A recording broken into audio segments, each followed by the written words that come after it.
Okay, everybody, now that I found free time, I finally got a chance to actually read a few comments I actually picked up this year at Penguicon. And yes, I know Penguicon was 2 months ago, and I'm real late with this video, but moving forward, yeah, the company who actually made the comic books that I'll be talking about in this review were actually from Source Point Press. So the first one I will talk about will actually be Tales of Killers Who Are Serial. I repeat, the name of this is actually called Tales of Killers Who Are Serial. As you can see on the screen right now, you'll see two different covers of the same issue. One thing I had to say I was actually happy about going to Penguicon about is the fact that, hey, I was actually able to get both the regular edition as well as the variant edition, which is still in the plastic with the backboard. Well, without further say, I kind of read through the comic book, and basically, it's an anthology book, pretty much giving examples of real life serial killers out there and almost put you in an eerie mindset of what the serial killer was thinking about as well as people that are around them. And I think one of the most shocking pictures was actually what I'm putting on the screen right now, where basically they have the killer pretty much being executed, and he's pretty much saying, hey, you know what? I don't fear death. I feel like I'm actually an angel from the earth. And as you can see in this pic, the guy's actually laid out like he's actually Jesus. So you can tell by the real symbolism there they're trying to go with in this issue. So yeah, they're saying, hey, guess what? Yeah, this guy's a psycho killer and everything else, but he actually thinks he's God, think he actually is God, and he actually is Jesus. So yeah, really creepy stuff. But I have to say, guys did an excellent job with this book, really good artwork, and I have to say, pretty decent storyline. Okay, next one that caught my attention was the Jack of Spades comics, and this one I have to say, storyline was awesome, artwork was phenomenal.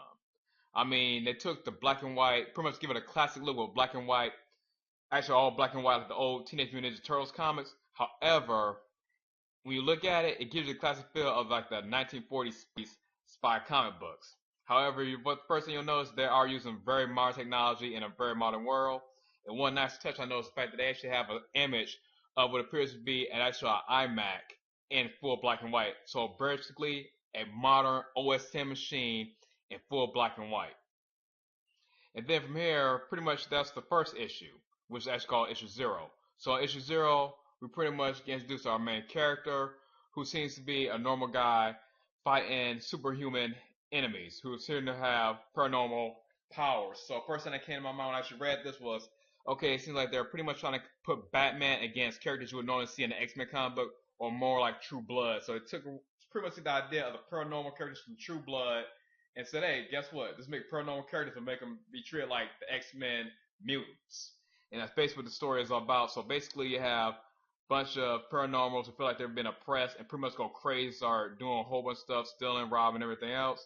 And you find out that one guy, the guy she tried to capture earlier in the comic book, was actually just some dude who lost control of his powers, didn't know what to do, and was actually being bribed by something known as what probably would be called the Serpent Society later on. So issue one, you're going through here, and it's like, okay, he finds out that, hey, someone paid him $500,000 to actually protect paranormals. So instead of hunting them down, now he's actually going back to actually try to save them. And he finds out the guy who actually paid him is actually some dude he met in a previous issue, side alone, put aside Robin character. So that was my first instinct when I kind of started backtracking, but going back to issue zero, I looked at it as, okay, this guy's obviously is a joke character. Probably just say, guess what? Ha ha, this dude's Robin. He's not gonna really be important. This kind of playing around with you guys. Like, no, he actually will be an integral character.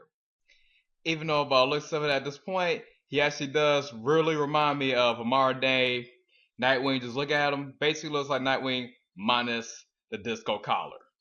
But I regret. So he says, okay, guess what? Here's $500,000. You get the other 500,000 once you complete the job. So next thing you know, they're in there fighting and everything else, and you find out that, hey, guess what? He paid him the money because these are actually his friends. And at this point, they actually cut into a scene where you actually see his buddies being tied up, and right beneath them, in classic anime style, are their names. And I'll now go to that image right now. It's not already on the screen. Yeah, so pretty much they beat the bad guys, and of course the guys that kidnapped them are supposed to be somewhat normal human beings, and they're saying like, Lou, what's wrong with you? We're normal humans just like you. You are basically telling Spade that, hey, telling Jack of Spades that, hey man, you're our idol, man. How can you do this? How can you do this? We're human just like you. And Jack of Spades basically goes on in classic Batman style like, I am not like you. I only go after those that are guilty, not the innocent. And likewise, the kid that he went to save is this dude named Dice. Kind of goes to the idea of space. But anyway, Dice pretty much grabs a gun, almost ready to kill this guy because he doesn't like the way the paranormals have been oppressed throughout the whole backstory. Jack stops him and pretty much pulls the gun from him. He's like, dude, don't do this. Don't go down the route. AKA going back to the idea of Batman never using guns past the Silver Age.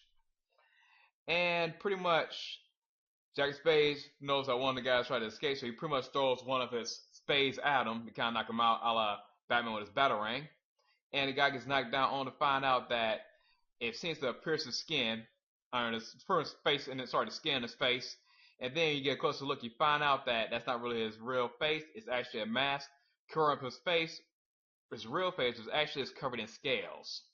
So now at this point, we cut away to the main villain, who has pretty much a lot of serpent-themed stuff in his place, as well as some pet serpents he's been feeding all day. As for he pretty much brags about both humans and paranormals basically find each other, and come to find out their real enemy is him and his serpent society. And yeah, guys, hopefully I didn't drag on too long with this video. Hopefully I didn't make it too incoherent. Let me know what you guys think. But otherwise, hey, talk to you guys later on, and be sure to check out Source Point Press, and definitely make sure you check out the Jack of Spades comic. I highly recommend that book. Alright, see you guys later. Peace out.